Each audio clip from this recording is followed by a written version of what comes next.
Ya, ya baik. Assalamualaikum warahmatullahi wabarakatuh. Selamat sore teman-teman semua. Ya, selamat datang kembali di mata kuliah akuntansi keuangan lanjutan dengan topik tentang intercompany profit transaction atas fixed asset ya. Nah, ini pertemuan 7. Hari ini kita akan bahas sekali lagi berkaitan dengan intercompany profit transaction untuk yang fixed asset. Kemudian yang kedua adalah membahas soal latihan intercompany profit transaction baik untuk fixed asset ataupun inventory ya. Nah, di pertemuan 5 dan 6 kelas besar ini sudah dibahas sebenarnya tentang intercompany profit transaction untuk inventory ataupun fixed asset ya.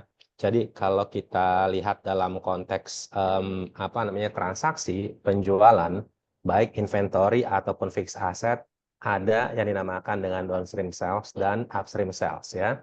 Nah, downstream sales itu berarti penjualan dari parent ataupun induk kepada anak perusahaan atau kepada subsidiary-nya.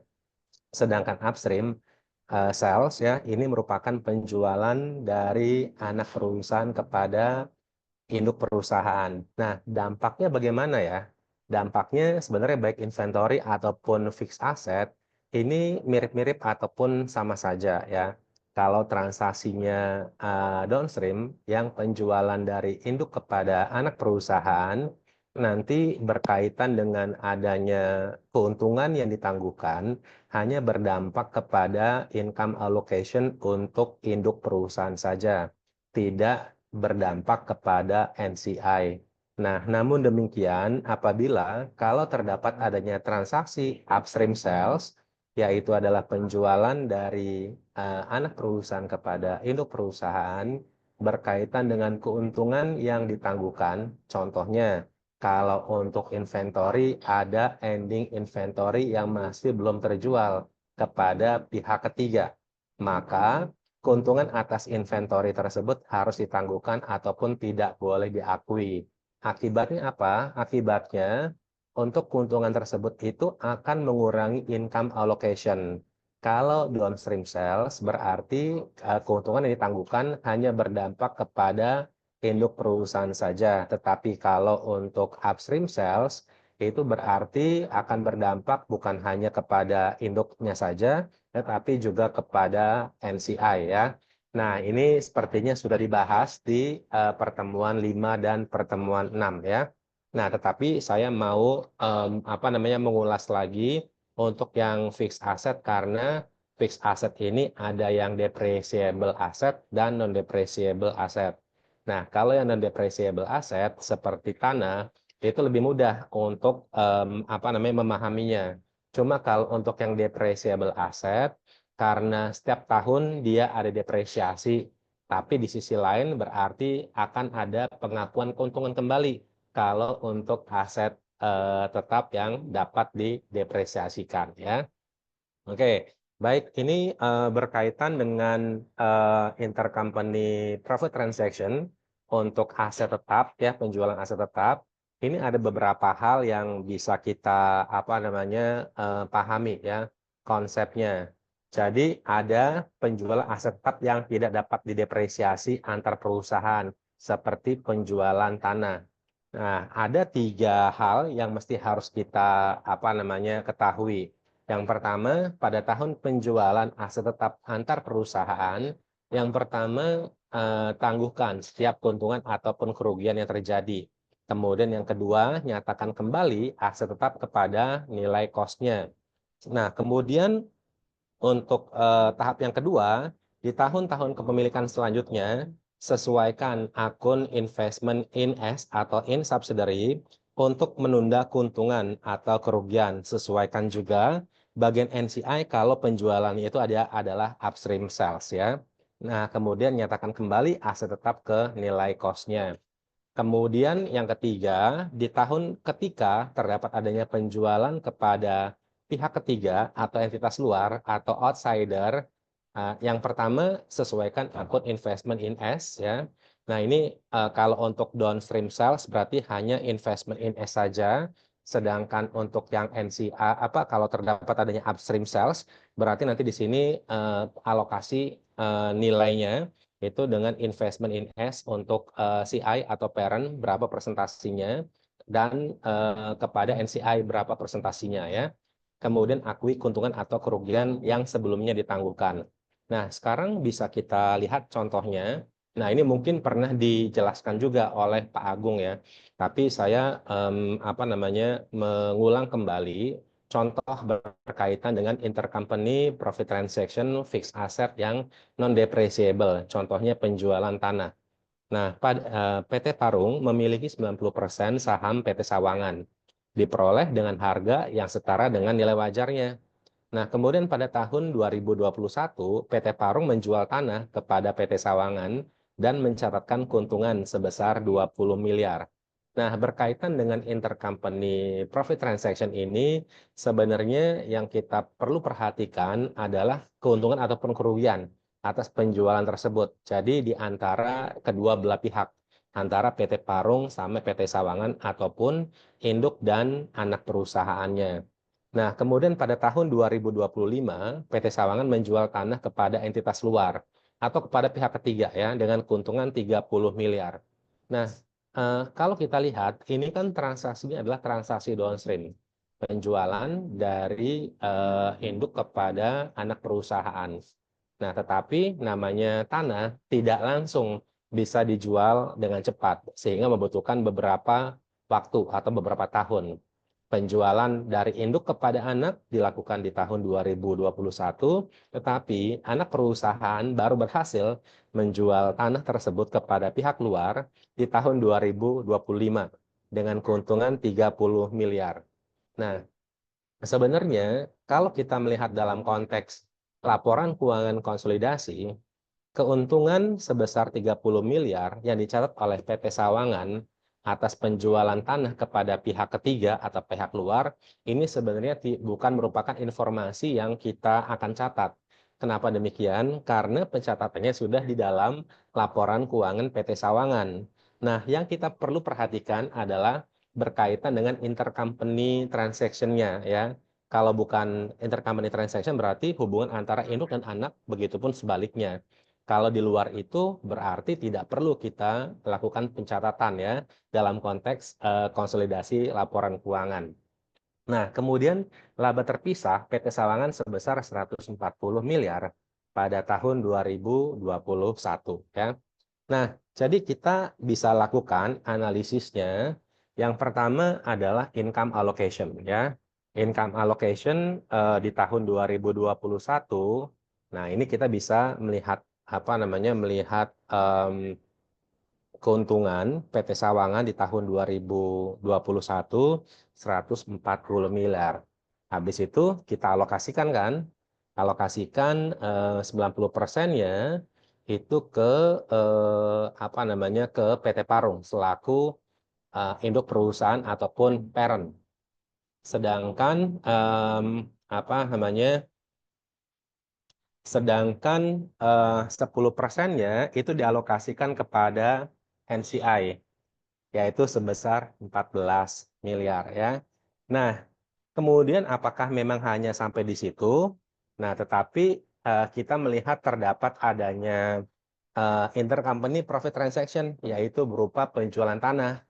Dari mana ke mana? Dari PT Parung kepada PT Sawangan. Nah, berapa jumlahnya? Nah, ini kalau dalam konteks penjualan tanah, tidak seperti halnya penjualan inventory ya, di mana ketika terdapat adanya penjualan inventory, kita akan lakukan eliminasi atas penjualannya. Tapi kalau untuk yang tanah ini kita eliminasi hanya berkaitan dengan gainnya, yaitu sebesar 20 miliar ya. Oke. Nah, kemudian dampaknya bagaimana? Dampaknya yang 20 miliar ini akan hanya berdampak kepada induk perusahaan saja. Kenapa? Karena transaksinya adalah transaksi downstream ya. Jadi yang akan dikurangkan atas penangguhan keuntungan penjualan tanah dari PT Parung kepada PT Sawangan itu hanya untuk income allocation yang diterima oleh si PT Parung, yaitu pengurangan sebesar 20 miliar, sehingga nanti di sini jumlah income from S-nya yang diakui oleh si PT Parung sebesar 106 miliar ya. Nah, sedangkan untuk NCI tidak ada pengaruhnya sama sekali. Nah, itu berkaitan dengan income allocation ya. Nah, sekarang bagaimana untuk jurnalnya? Nah, untuk jurnalnya berarti nanti di sini yang akan dijurnalkan itu bukan penjualan tanahnya. Berbeda dengan penjualan inventory, kita mesti harus eliminasi sales-nya ya. Ada apa namanya sales pada cost of sales ataupun COGS. Nah, kalau untuk yang penjualan aset tetap, ini yang kita jurnal adalah penangguhan keuntungan atas apa penjualan aset tetapnya. Contohnya di sini untuk tanah ya. Nah, kalau misalkan kita lihat dalam jurnal SIP pembukuan PT Parung, dia akan membuat jurnalnya katakanlah cash ya kan sebesar 100 miliar. Nah, misalkan di sini cash misalkan 100, kemudian land 80, kemudian ada gain kan sebesar 20. Oke. Nah, itu kan apa namanya di dalam pembukuannya si PT Parung. PT Sawangan akan membuat jurnalnya berarti nanti di sini land, kemudian cash sebesar 100. Nah, kalau dalam konteks konsolidasi, ini kan tidak boleh mengakui adanya keuntungan. Ini kan sebenarnya kalau kita lihat cash-nya kan cuma muter-muter sini doang kan. Berarti ini tidak apa namanya secara otomatis akan hilang ya. Nah, cuma pengakuan ininya, pengakuan apanya? Pengakuan land-nya nih kelebihan sebesar 20. Maka dia mesti harus dibalikkan ya, gain on sale of land pada land sebesar 20. Nah, seperti itu. Kalau dalam konteks laporan keuangan konsolidasi. Nah, ini di tahun pertama. Di tahun kedua seperti apa? Nah, di tahun kedua berarti nanti di sini kan akan dimunculkan kembali sebenarnya apa namanya gain on sale of land.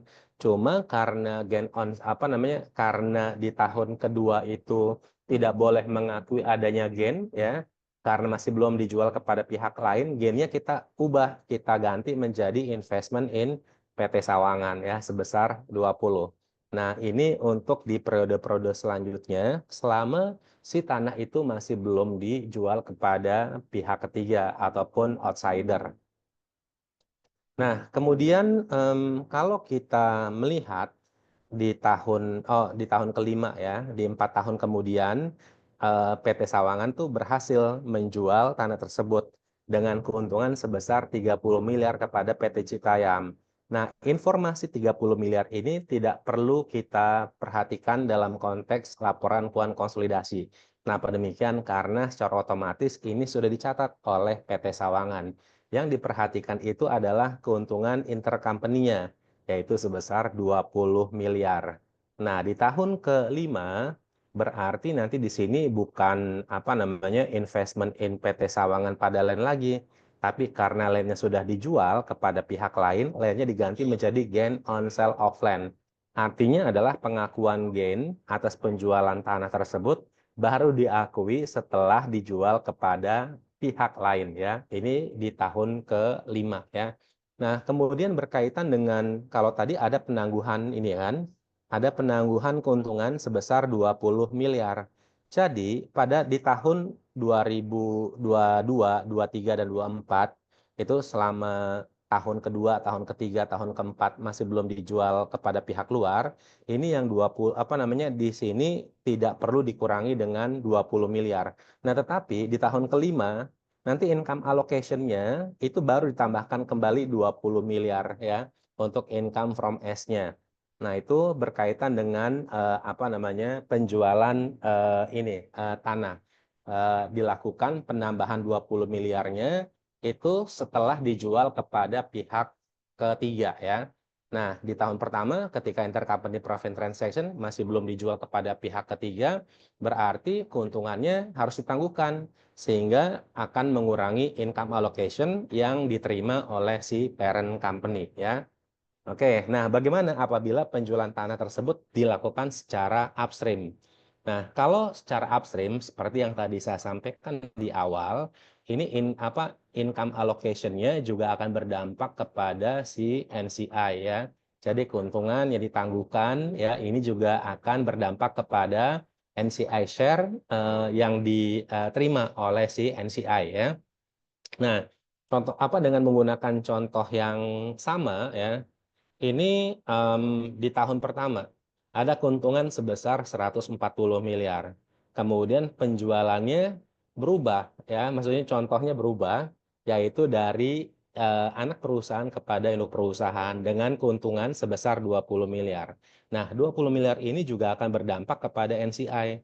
Jadi, pada saat setelah perhitungan income allocation 140 miliar yang dialokasikan kepada PT Parung dan NCI, untuk keuntungan yang ditangguhkan juga sama akan berdampak kepada kedua belah pihak, yaitu adalah si parent dan NCI.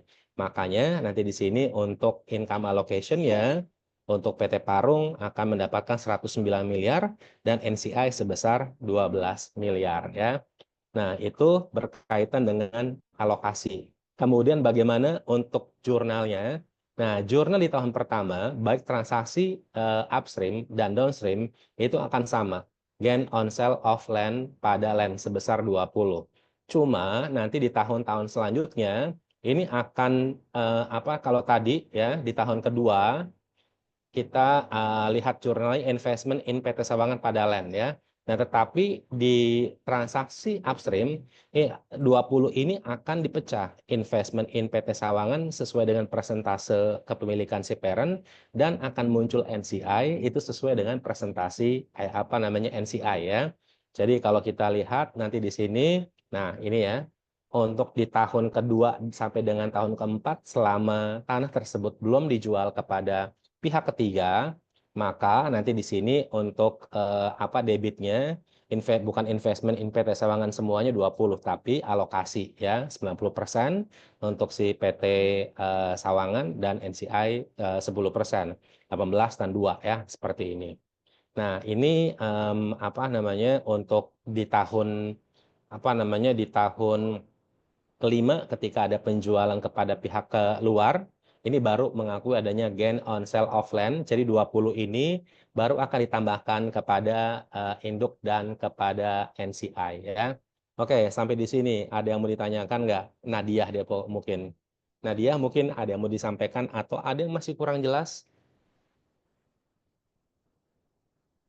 Bapak, saya mau tanya yang di Boleh. PPT sebelumnya yang hitung NCI-nya, Pak, Yang mana nih? yang di upstream. Yang ini? Iya, Pak. Gimana tuh? Kan tadi di jurnalnya NCI-nya dua. Dua itu dapat dari mananya, Pak? Ini 10% dikali dengan 20. 10% dikali 20 keuntungan kita, Pak. Iya, keuntungan itu, keuntungan intercompany-nya. Oke, Pak. Terima kasih. Yang ini kan, Ya, nih, nah ini sama ini, tuh. Oke, ada lagi nggak yang mau ditanyakan? Cukup? Oke, cukup ya. Nah, sekarang untuk ini kan untuk aset tetap yang tidak didepresiasi ya. Nah, kemudian bagaimana kalau misalkan penjualan dilakukan untuk yang depreciable asset ya. Oke. Nah, ini treatmentnya baik untuk yang non depreciable fixed asset seperti tanah dan depreciable fixed asset yang pertama itu sama ya ditangguhkan di tahun penjualan terjadi. Nah, cuma kalau untuk yang depreciable fixed asset ini karena sifatnya dia terdepresiasi asetnya sehingga amortisasi atas jadi keuntungan tersebut itu mesti harus diamortisasi dan mesti harus diperhitungkan dalam income allocation. Jadi yang kedua, akui keuntungan ataupun kerugian selama sisa umur aset. Nah, ini untuk aset dan depresiasi turun untuk keuntungan, sedangkan apa namanya nilainya akan naik untuk apa namanya ketika terdapat adanya kerugian. Kemudian mengakui keuntungan ataupun kerugian yang belum diamortisasi atas penjualan kepada entitas lain. Nah, kalau misalkan kita hanya membaca poin-poin ini saja, memang agak bingung ya. Nah, makanya kita perlu adanya informasi contoh kasusnya. Mana ya? Nah, oke. Sebelum kasus kita ini apa namanya lihat terlebih dahulu berkaitan dengan keuntungan ataupun kerugian yang sebelumnya ditangguhkan. Nah, ini untuk transaksi downstream, ini sesuaikan akun investment in subsidiary. eh, Oke, investment in subsidiary. Ini upstream sales-nya itu ya, harusnya terhapus. Nah, sedangkan untuk upstream sales ini sama dengan apa namanya dengan contoh yang tadi ya.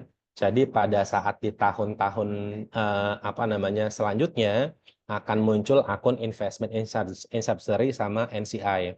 Kemudian intercompany sales-nya kalau yang gain ini sesuaikan nilai aset dan depresiasi turun, sedangkan intercompany sales yang loss itu sesuaikan nilai aset dan depresiasinya naik.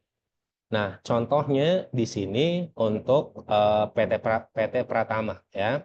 PT Pratama memiliki 70% saham PT Sejahtera diperoleh dengan cost atau perolehan yang setara dengan nilai wajarnya. Kemudian pada tanggal 1 Januari 2021, PT Sejahtera menjual mesin kepada PT Pratama dengan keuntungan sebesar 40 juta. Nah, jadi uniknya kalau untuk yang fixed asset, berapa nilai penjualannya tidak terlalu penting informasi tersebut. Yang penting itu adalah nilai keuntungan ataupun kerugiannya. Nah, kalau inventory saya sampaikan ya, bahwa akan adanya eliminasi untuk nilai penjualan atas inventory tersebut. Tapi kalau untuk fixed asset tidak ya, hanya keuntungannya saja. Jadi kalau penjualan untuk jurnal eliminasinya ada dua jurnal. Yang pertama penjual inventory ada dua jurnal, yaitu adalah mengeliminasi penjualan, yang kedua adalah mengeliminasi keuntungan yang ditangguhkan.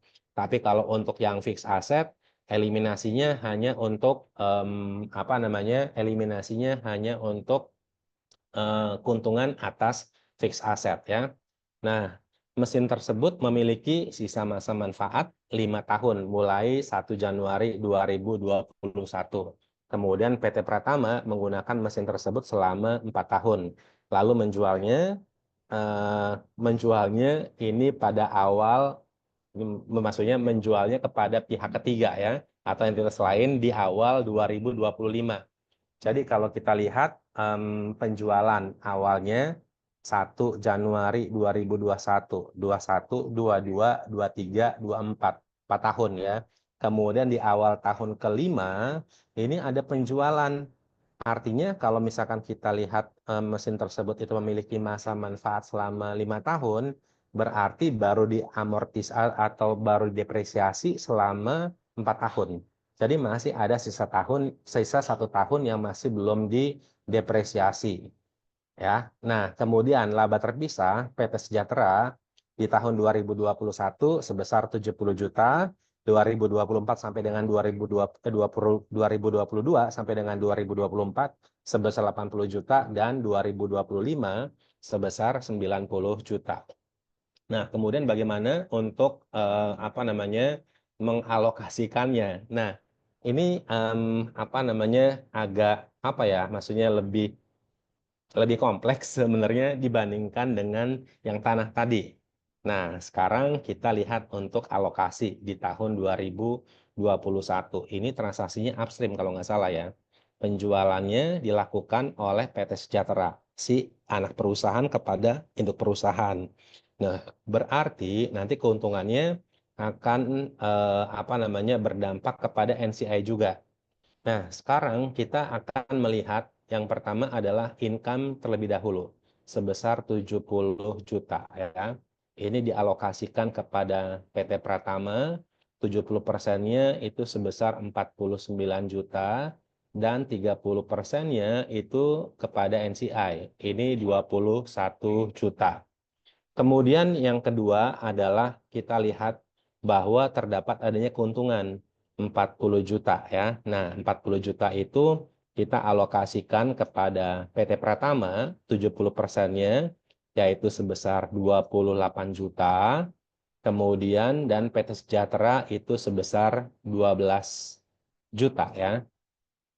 30% kali 40. Nah, tetapi kalau untuk yang depreciable asset, jumlah yang teramortisasi ini mesti harus tambahkan kembali sebagai keuntungan yang dikembalikan. Nah, kok bisa ya? Karena sifatnya dia seolah-olah apa ya? Seolah-olah hilang begitu saja ya. Maksudnya dalam konteks karena depreciable, jadi yang didepresiasikan itu kayak semacam hilang atau sudah tidak dimiliki oleh si perusahaan tersebut. Nah, dampaknya bagaimana? Dampaknya dia akan menambahkan keuntungan kembali. Nah, sekarang kita mau lihat keuntungannya 40 juta. Kemudian diamortisasi selama 5 tahun. Berarti untuk amortisasi atas keuntungan tersebut itu per tahunnya sebesar 8 juta. Nah, 8 juta ini dialokasikan sebagai penambah keuntungan kembali, yaitu kepada PT Pratama 70%-nya 5,6 juta dan kepada NCI sebesar 2,4 juta. Sehingga nanti di sini untuk PT Pratama itu income from S-nya 49 kurangi 28 ditambah dengan 5,6 sehingga yang diterima itu sebesar 26,6 ya. Nah, sedangkan untuk NCI 21 kurangi 12 ditambah dengan 2,4 jadi dapat 11,4 juta. Nah, itu berkaitan dengan income allocation-nya ya. Nah, ini baru menghitung atas intercompany profit transaction atas depreciable fixed asset. Nah, bagaimana kalau dicampur dengan inventory ya? Oh, ternyata istilahnya akan income from S-nya sama NCI-nya itu juga akan berubah. Kemudian juga ada kalau misalkan berkaitan dengan undervalued ya pada saat akuisisi. Nah, itu juga kan katakanlah ada paten ya, mau tidak mau mesti harus diamortisasi. Jadi bertahap tuh perhitungan income allocation-nya ya. Nah, kemudian untuk jurnal eliminasi, kalau tadi di aset tanah hanya ada satu ya jurnalnya gain on sale of land pada land sebesar misalkan 40. Kalau di sini gain on sale of machinery pada machinery sebesar 40. Nah, tetapi ada jurnal yang kedua yaitu berkaitan dengan apa istilahnya? Karena gini, kalau kita lihat nih di PT Pratama, tadi penjualannya tidak diketahui berapa nilai jualnya ya. Contohnya misalkan cost-nya dari mesin tersebut 80, kemudian dijual sebesar 120. Maka PT Sejahtera itu akan membuat jurnalnya katakanlah misalkan tidak ada accumulate depreciate anggap aja yang dijual net nilainya ya. Berarti dia cash, kemudian mesin ya. Ini kemudian baru gain on sale of mesin. Ya, misalkan ini berarti 120, nilai mesinnya 80, kemudian keuntungan sebesar 40. Nah, PT Pratama mencatatnya ini mesin, kemudian cash sebesar 120. Nah, dalam konteks laporan keuangan konsolidasi, ini kan nggak boleh nih dicatat nilainya di atas cost-nya. Makanya kan tadi harus dikembalikan sesuai dengan cost-nya, yaitu misalkan sebesar 80. Maka gain on sale of machinery tersebut dia nggak boleh diakui. Makanya dia mesti harus dihapus, ya kan? Nah, kemudian juga machinery dikembalikan kepada nilai awalnya yaitu sebesar 80. Ini karena kita jual atau dicatat di sisi PT Pratama sebesar 120. Jadi harus dikembalikan kepada nilainya sebesar 80 ya. Kemudian yang lainnya adalah kalau misalkan kita lihat nih untuk amortisasi selama depresiasi selama 5 tahun ini kan dia sebesar 16 ya kan. Ini dibagi dengan 5 itu berarti apa namanya sebesar 24. Jadi, si PT Pratama akan membuat jurnal accumulated depreciation sama depreciation expense-nya itu kan istilahnya 24, ya kan? DE depreciation expense, kemudian accumulated depreciation itu sebesar 24. Tapi kalau kita mengacu ke sini, ini kan harusnya 16. Ketinggian nih 24 gitu ya. Maka dia mesti harus dikembalikan ya. Accumulated depreciation-nya apa namanya kembalikan sesuai dengan nilai yang sesungguhnya dan depreciation expense dikembalikan kepada nilai yang sesungguhnya yaitu 16 bukan 24. Jadi nanti di sini dibalik jadinya accumulated depreciation pada depreciation expense sebesar 8. Nah, kemudian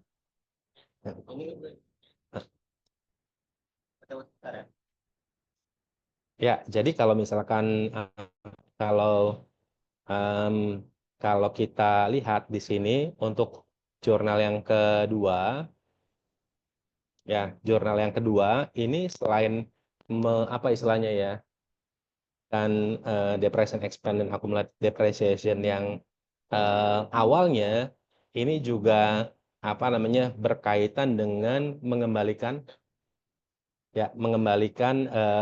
apa namanya mengembalikan apa istilahnya tadi keuntungan yang tadinya ditangguhkan ya sebesar berapa tadi sebesar 80 kemudian di apa namanya diakui kembali ya sebesar 8. Jadi 8-nya itu nanti dialokasikan kepada PT Pratama sama NCI ya. Jadi itu untuk jurnal yang kedua fungsinya mengembalikan nilai accumulated depreciation dan depreciation expense yang sesungguhnya atau sesuai dengan cost awalnya. Kemudian yang kedua adalah ini untuk mengakui apa namanya keuntungan kembali atas penangguhan keuntungan sebesar 40 yang tadi ditangguhkan. Kemudian karena 40 tersebut itu mesti harus diamortisasi selama 5 tahun, yaitu sebesar 8 per tahunnya, maka 8 ini apa namanya ditambahkan kembali keuntungan yang sebelumnya ditangguhkan ya. Oke, ini untuk apa namanya untuk tahun pertama ya. Kemudian untuk tahun 2022 sampai dengan tahun 2024 berkaitan dengan apa namanya berkaitan dengan income allocation ya. Jadi kalau kita lihat keuntungan ataupun net income punyanya si PT Sejahtera itu kan 80. 80 ini dialokasikan 70%-nya kepada PT Pratama dan 30%-nya itu kepada si NCI. Oke. Nah, ini berarti dapatlah 50 berapa ya? 56 ya. Ini 24. Kemudian ditambah dengan ini apa namanya keuntungan apa yang ditangguhkan amortisasi atas keuntungan yang ditangguhkan.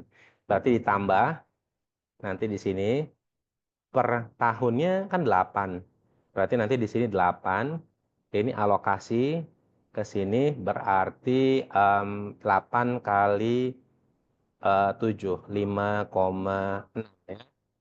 Ini 2,4.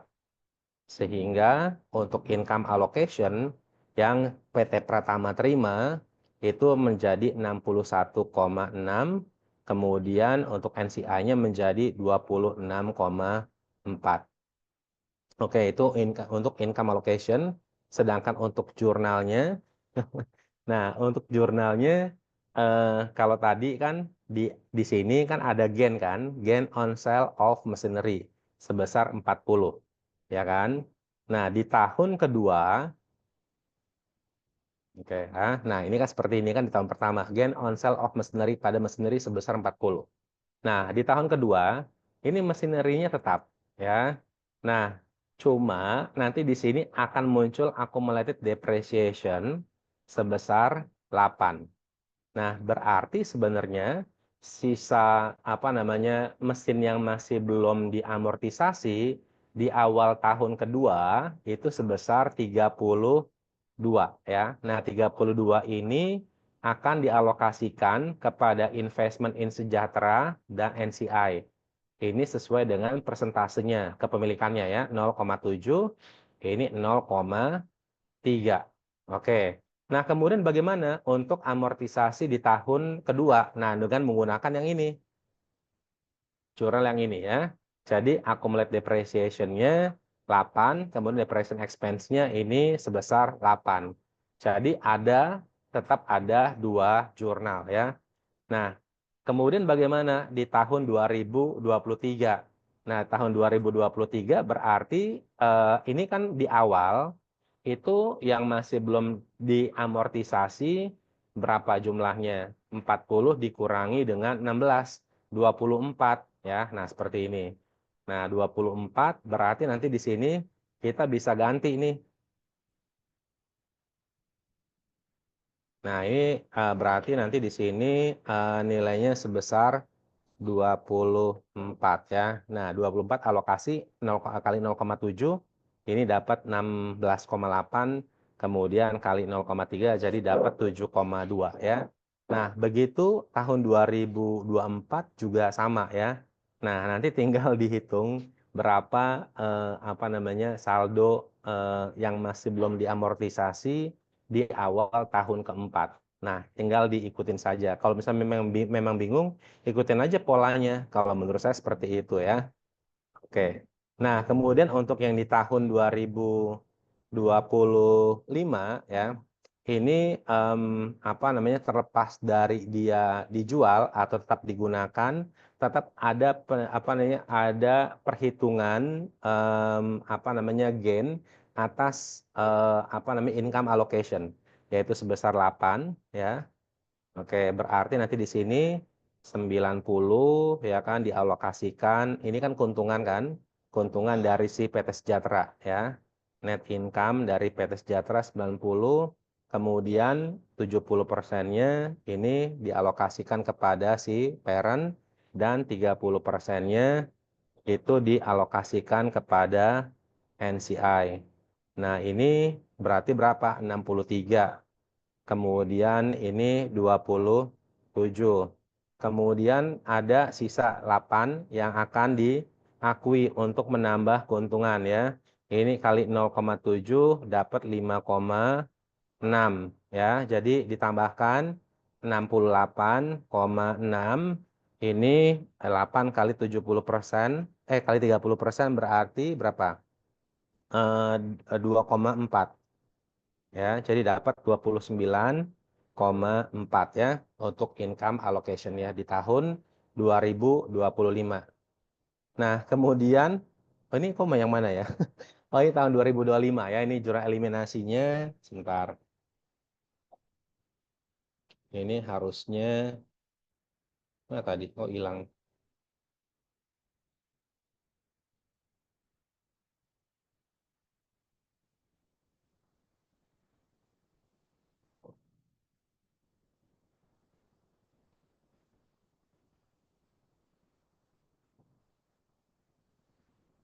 Nah, ini ya. Jadi apa namanya kalau kita lihat di apa jurnal sebelumnya munculnya begini, apa namanya machinery itu ya. Investment sama NCI accumulated depreciation machinery. Nah, kalau di tahun ke apa namanya tahun kelima ketika ada penjualan di awal tahun kelima kepada pihak luar, berarti yang akan dicatat itu adalah apa namanya akun investment in Sejahtera NCI, sedangkan accumulated depreciation itu sudah tidak ada ya. Jadi kemudian di kreditnya adalah gain on sale of machinery sebesar 8. Nah, itu berkaitan dengan apa namanya pencatatan jurnal eliminasi atas intercompany profit transaction untuk fixed asset ya. Oke, sampai di sini mungkin ada yang mau ditanyakan nggak?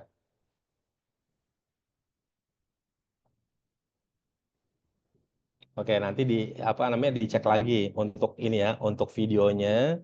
Kemudian saya mau bahas ini sebenarnya ya, mau bahas soal ya. Nah, mau bahas soal. Nah, ini ya, terlihat ya. Nah, berkaitan dengan apa namanya? Berkaitan dengan konsolidasi laporan keuangan, eh, namun ada intercompany profit transaction, baik untuk apa namanya? Baik untuk apa namanya? Baik untuk fixed asset maupun untuk inventory ya. Nah, contohnya di sini ada perusahaan namanya Arnab. Arnab itu adalah si induk perusahaan ya, memperoleh kepemilikan 80% atas sahamnya Bit Corporation di tanggal 1 Januari 2016 senilai 3 juta. Nah, pada saat itu common stock-nya Bit dan RE-nya Bit sebesar 2,5 juta dan 500.000. Jadi kalau kita lihat cost of investment-nya berapa? Cost of investment-nya ini sebesar 3 juta. Nah, jangan lupa kita membuat apa? Membuat implied value, ya kan? Nah, implied value gimana caranya? Oke, implied value berarti 3 juta, ya kan? Kemudian dibagi dengan 0,8 ya. Nah, ini nanti kita tandingkan dengan book value of net asset. Sebesar berapa? Sebesar 3 juta ya. Nah, nanti baru ada ekses tersebut ya. Ada ekses yang kita dapatkan, nanti ekses tersebut kalau tidak ada informasi apapun, ini akan dialokasikan kepada goodwill ya. Nah, kemudian apa namanya di sini ada laporan keuangan Arnab dan BIT di akhir 31 Desember 2017. Nah, kalau kita lihat informasi pembelian ataupun akuisisi BIT oleh Arnab dilaksanakan di 1 Januari 2016. Nah, padahal informasi atas laporan keuangan yang disediakan tanggal 31 Desember 2017. Artinya sudah di tahun kedua ya. Nah, bagaimana treatmentnya? Nanti kita lihat ya. Oke, sekarang kita lihat satu-satu. Ada income statement sama rated earning statement serta neraca ataupun balance sheet ataupun statement of financial position ya.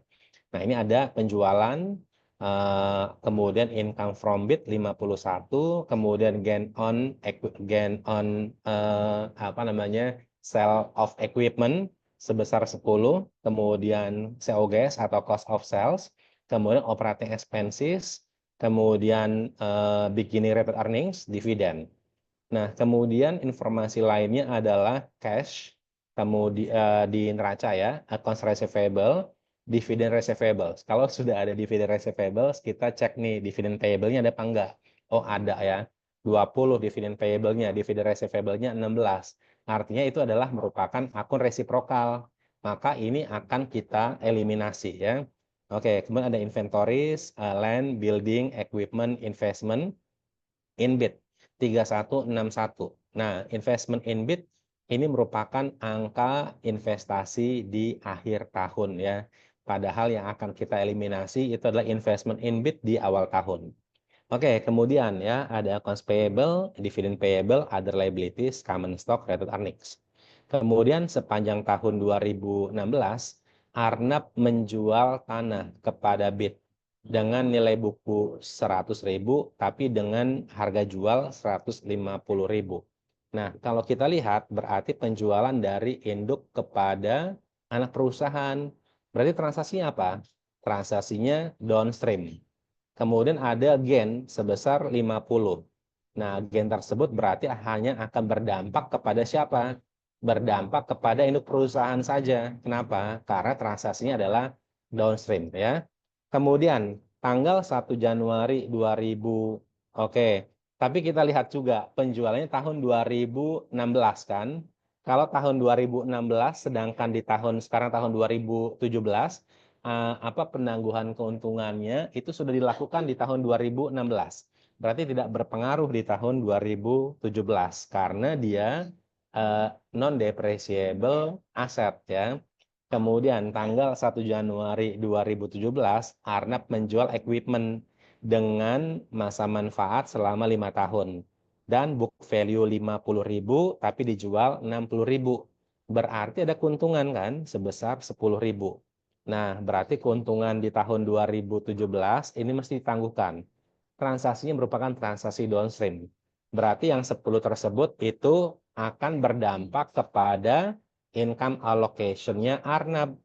Nah, tetapi karena ini adalah depreciable asset, maka 10 tersebut itu kan mesti harus diamortisasi kan sebesar 2 per tahunnya.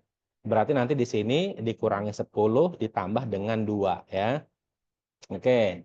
Kemudian Arnab juga menjual merchandise atau barang kepada BIT. Transaksinya ini merupakan transaksi downstream ya. Ini senilai 45.000 selama tahun 2016 dan 2017 itu 50.000. Nah, karena transaksinya ada 2 tahun, kemudian penyusunan laporan keuangan ini adalah tahun 2017, maka yang akan kita lihat itu adalah yang tahun 2017 saja, yaitu sebesar 50.000. Nah, kemudian inventorinya BIT di tanggal 31 Desember 2016 dan tanggal 31 Desember 2017 termasuk unrealized profit 5.000 dan 10.000 ya. Jadi kalau kita lihat nih ending inventory tahun 2016 punyanya si BIT ya. Oke. Ini tahun 2016 itu ada keuntungan yang masih belum terrealisasi ataupun penangguhan keuntungan ya 5.000. Nah, ini kan akan menjadi apa? Ini kan akan menjadi beginning inventory ya kan? Nah, berarti nanti untuk 5.000 tersebut akan kita buat sebagai realized profit in beginning inventory ya. Ini akan menambah income allocation. Nah, sedangkan di tahun 2017 ada keuntungan yang masih belum terrealisir atau terrealisasi sebesar 10.000. Nanti di sini sifatnya akan mengurangi ya. Oke, kemudian informasi lainnya adalah accounts receivable-nya Arnab di tanggal 31 Desember 2017 termasuk 5.000 dari BIT ya. Dan seluruh dividen receivable Arnab tahun 2017 itu berasal dari BIT. Nah, di sini siapkan kertas kerja konsolidasi untuk Arnab Corporation dan subsidiary-nya untuk tahun yang berakhir tanggal 31 Desember 2017. Nah, gimana caranya ya? Oke, coba kita lihat untuk pembahasannya. Ada 3 tahap yang mesti harus diperhatikan untuk menyusun laporan keuangan konsolidasi ya. Yang pertama adalah kita memindahkan akun-akun yang ada di dalam soal tadi itu ke dalam template kertas kerja konsolidasi. Yang pertama adalah income statement ya, kemudian yang kedua adalah earning statement, kemudian neraca ataupun statement of financial position ya. Ini kita pindahin angka-angkanya dulu ya. Ini kalau yang di soal itu kan dalam ribuan ya. Ini semuanya saya sajikan sudah dalam dolar ya. Nah, seperti ini. Oke ya, kita pindahkan semua ya angka-angkanya dalam template kertas kerja konsolidasi. Kemudian yang kedua, apa yang mesti harus dilakukan? Nah, analisis transaksi ya, sebelum kita pindahkan jurnal-jurnal eliminasi ke dalam kolom adjustment and elimination ya. Jadi kita bikin ini dulu nih, analisis transaksinya. Nah, analisis transaksinya seperti apa ya? Nah, kalau kita, ini kok saya nggak ada ini, mana analisis transaksinya ya? Oh, ini. Nah, di sini ada cost of acquisition ataupun cost of investment itu tadi kan sebesar 3 juta ya. 3 juta habis itu kita bikin implied value dapat 3.750. Kemudian tadi informasinya ada book value of net asset ya kan sebesar 3 juta 2,5 tambah 500 ya 3 juta. kemudian eksesnya sebesar 750. Nah, apabila tidak ada informasi apapun atas ekses tersebut, maka dia akan dialokasikan ke goodwill. Nah, karena yang diminta itu adalah tahun 2017, berarti kita fokus dengan informasi tahun 2017. Nah, apa yang akan kita lakukan? Pertama adalah income allocation, sama dividen kan? Seperti yang biasa kita lakukan. Nah, kita lihat nih income-nya si BIT itu ada berapa? 80. Ya. 80, habis itu kita alokasikan kepada Arnab 80%-nya. Nah, kemudian kepada NCI 20%-nya. Sehingga untuk net income untuk Arnab itu 64 dan NCI 16. Nah, kemudian yang kedua kita perhatikan atas transaksi intercompany profitnya. Nah, kita mulai dari inventory terlebih dahulu. Nah, kalau inventory berkaitan dengan income allocation, itu hanya untuk keuntungannya saja, sedangkan penjualan itu hanya berdampak kepada jurnal saja ya. Nah, berarti kita mendapatkan informasi apa? Mendapatkan informasi atas unrealized profit in ending inventory, ya kan? Nah, informasi dari mana? Dari sini. Oh my Tahun God. 2016 dan Oh, tahun ada 2017 ya. jalan, guys. Nah, ending inventory untuk unrealized profit in ending inventory di tahun 2016 itu sebesar 5.000 dan tahun 2017 sebesar 10.000. Nah, tetapi yang 5.000 ini kan akan menjadi beginning inventory. Nah, untuk asumsi penjualan inventory di dalam intercompany profit transaction itu adalah dengan menggunakan FIFO ya. Ini 5.000 berarti ini masuk di tahun 2017 ya. Kemudian nanti di sini untuk ending inventory-nya ini sebesar 10.000. Oke, ini bersifat menambah, ini bersifat mengurangi. Nah, makanya kita alokasikan realized profit in beginning inventory sama unrealized profit in ending inventory. Sifatnya yang pertama menambah untuk beginning inventory dan untuk ending inventory bersifat mengurangi. Oke ya. Nah, kemudian informasi apa lagi? Informasi berkaitan dengan penjualan aset ya, aset tetap. Nah, kita lihat ada dua transaksi penjualan aset tetap. Yang pertama tanah dan yang kedua adalah equipment. Nah, cuma tanah itu dilakukan di tahun 2016. Padahal yang kita lakukan perhitungannya adalah tahun 2017. Nah, ingat kalau untuk tanah, dia hanya akan melakukan penangguhan atas keuntungan atas penjualannya. Nah, berkaitan dengan tanah karena sifatnya tidak didepresiasi, maka tidak ada penambahan keuntungan dari penangguhan keuntungan atas penjualan tanah. Terjadi di tahun 2016 ya sudah selesai di tahun 2016. Kecuali di tahun 2017 ada penjualan dilakukan kepada pihak ketiga ya. Nah, tidak ada informasi apapun di tahun 2017. Berarti informasi tanah tidak perlu kita gunakan. Nah, yang kedua adalah penjualan equipment ya. Ini dengan keuntungan sebesar 10. Book value-nya 50, kemudian untuk untuk nilai penjualannya sebesar 60, selisihnya sebesar 10 ya. Maka untuk gain on sale of equipment ini akan mengurangi sebesar 10, kemudian amortisasinya per tahun karena 5 tahun 10 dibagi 2 ya, maka amortisasinya sebesar 2 ini bersifat menambah. Nah, kalau kita lihat di sini berapa income from bid ya. Income from bid ternyata secara perhitungan kita sebesar 51. Nah, di soal berapa? 51. Berarti sama nih kan? Oke. Nah, perlu nggak sih istilahnya kita memerlukan income allocation? Perlu kalau menurut saya. Kenapa? Biarpun tadi sudah diketahui 51, tapi perhitungan NCI itu mesti harus dilakukan ya. Berapa NCI expense-nya atau NCI share-nya? Sebesar 16. Oke. Nah, setelah itu baru kita masukkan jurnal-jurnalnya ya. Nah, yang pertama adalah untuk penghapusan income from bid 51. Kemudian ada dividen dari sini kan, 20. Kemudian ini alokasi, berarti berapa? 80%, 0,8 sama 0,2 ya kan? Ini dapatlah 16.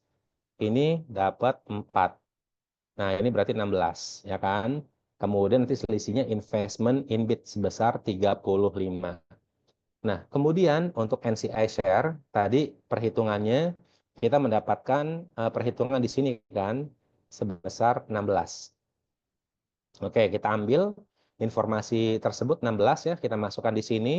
Kemudian dividen tadi kita masukkan 4 ya, selisihnya sebesar 12.000 itu menjadi NCI. Oke ya, itu gampang sebenarnya. Cuma kalau menghadapi soal yang seperti ini terlihat susah, tapi sebenarnya kalau kita sabar itu bisa kok kita selesaikan ya. Nah, kemudian yang kedua adalah intercompany transaction untuk penjualan apa? Penjualan ini apa inventory ya.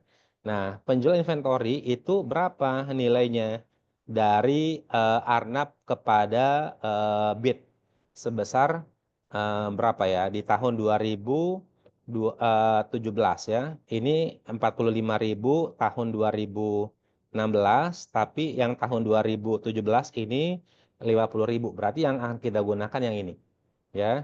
Ini tidak kita gunakan, berarti kita akan membuat jurnalnya. Nah, yang kita gunakan yang ini ya.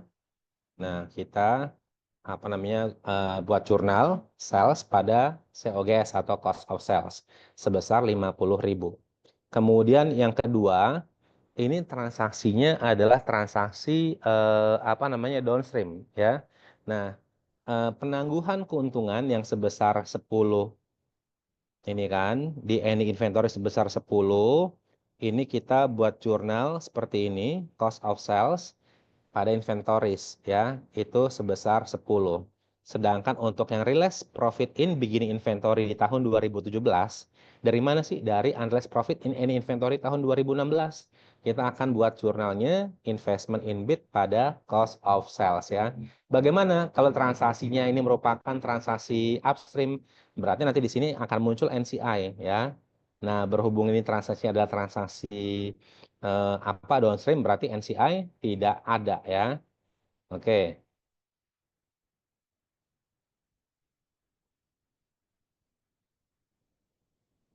Nah, selanjutnya apa?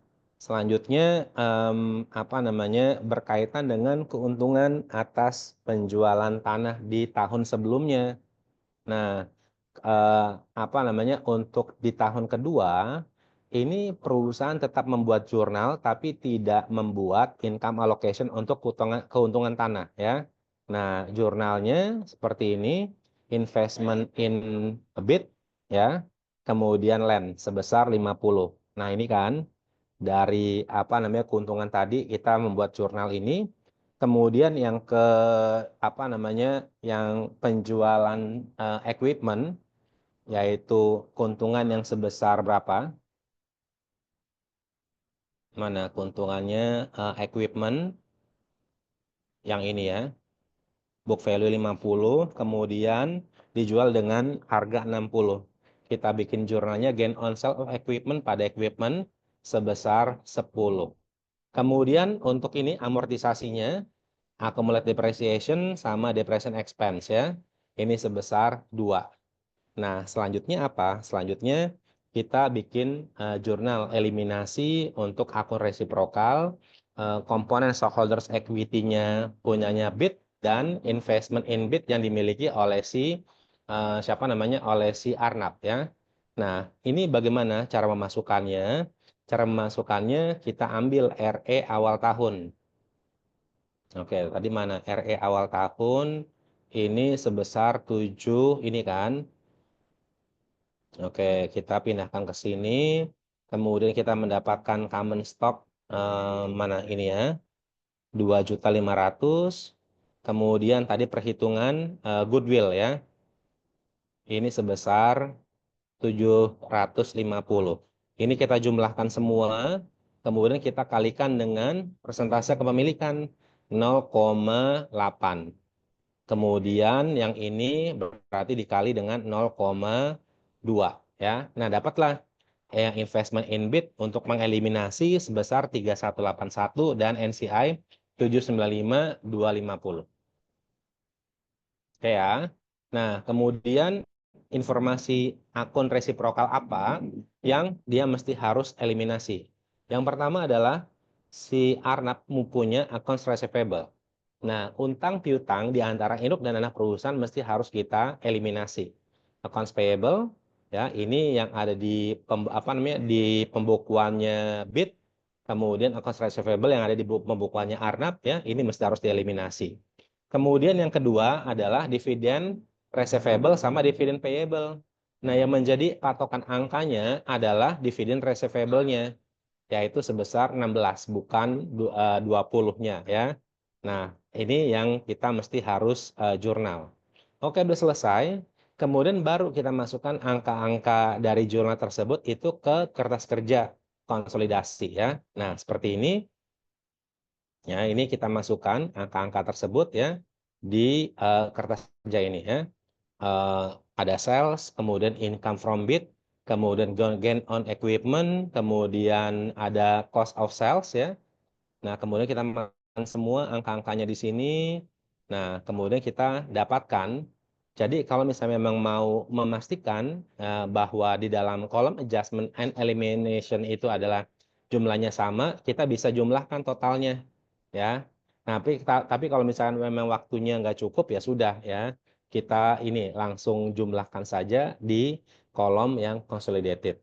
Nah, kita perhitungkan untuk salesnya 3.450.000, kemudian income from bid ini mesti harus 0, gain on sale of equipment ini mesti harus 0, kemudian cost of sales 1.455.000, kemudian operating expenses 518.000, kemudian NCI share 16.000 ya. Nah, ini untuk yang cost of sales, operating expenses sama NCI share bersifat mengurangi sales. Kemudian kita jumlahkan menjadi 1.461.000 ya. Nah, ini jumlahnya mesti harus sama dengan yang di net income-nya Arnab. Kalau misalkan sama, kemungkinan besar atau dipastikan bahwa memang yang kita yang kita kerjakan benar ya. Kemudian RE juga sama ya. Ini begini RE 2,3 juta. Kemudian net income kita ambil dari yang di atas 1.461.000, kemudian dividen 200.000. Nah, ending RE-nya sebesar 3.561.000. Nah, ini sama dengan yang ada di ending RE-nya Arnab. Kemudian kita masuk ke dalam neraca ya, ada cash, kemudian accounts receivable, kemudian dividen receivable 0, inventories ini sudah ada ini adjustment ya. Kemudian land, building. Nah, ini investment in bid ya. Investment equipment sama investment in bid.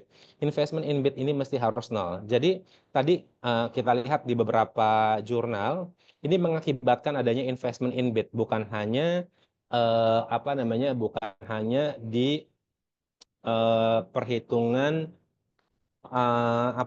bukan hanya di perhitungan eliminasi income from bid dan dividen saja, dan eliminasi akun resiprokal investment in bid dan stockholders equity-nya punyanya bid ya. Nah, tetapi ada beberapa yang lainnya seperti realized profit in beginning inventory, kemudian juga memunculkan penangguhan gain atas penjualan tanah ya. Nah, sehingga seperti ini berarti investment in bid-nya 0, kemudian goodwill 750.000. Nah, total asetnya sebesar 12.797.250. Nah, seperti yang pernah saya bilang bahwa kalau total aset di dalam konsolidasi itu akan berbeda dengan total aset yang ada di induk perusahaan ya. Kemudian yang akan kita bandingkan itu adalah komponen total liabilities dan equity di konsolidasi. Sekarang kita bisa lihat ya, accounts payable 225.000, dividen payable tinggal sisa 4.000, other liabilities 200.000, common stock 8 juta, rated earnings 3561, ambil dari angka yang di atas ya. Kemudian NCI 807, 250.